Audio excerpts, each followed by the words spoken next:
Hey everyone, here's an update on our Walipini warren. So it's mid-January now, and we are getting ready to go away for about 5 days.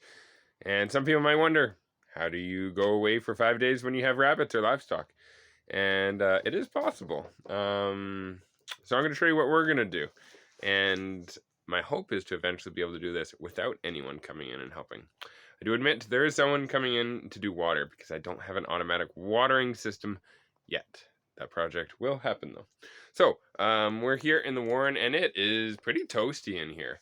It got up to, I think, plus 5, 6 today. It's getting pretty common for where we're living, and yeah, it's really nice. So there, we just take a quick look at everything.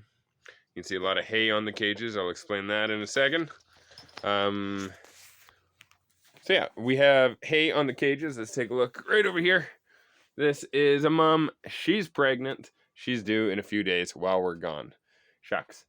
Anyways, I load up a ton of hay on the top because I noticed they like to actually eat through the top. So this is how I now feed them. I don't even use the side trays anymore. So I just make sure they have a little platform they can stand on usually.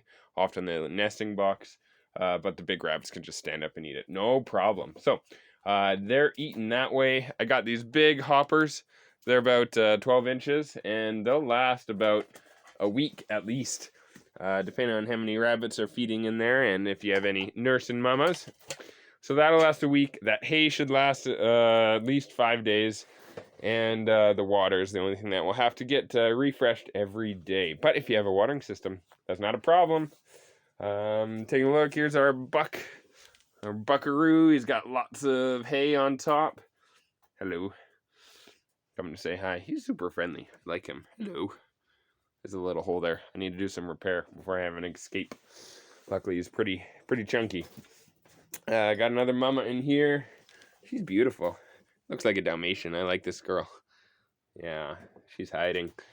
I think she's due in a few days as well.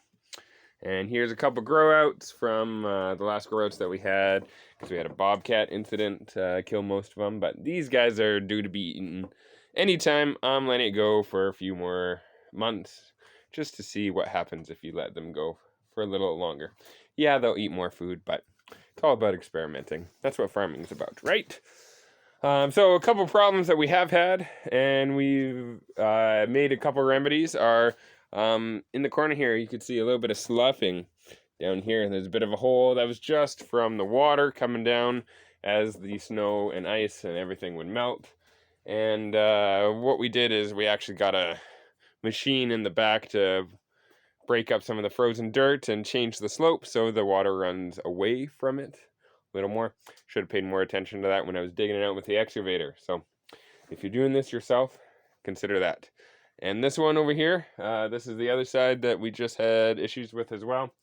And yeah, so I'll have to do the same thing. But one thing that I have done, I'm going to move my door off to the side. Right here, this is actually my repair work. So all that's left out. I didn't want the top to fall down, and it was easily repairable. A little bit of grunt labor and patch job, and it's holding pretty well. Anyways, this is all temporary. We'll see where it goes.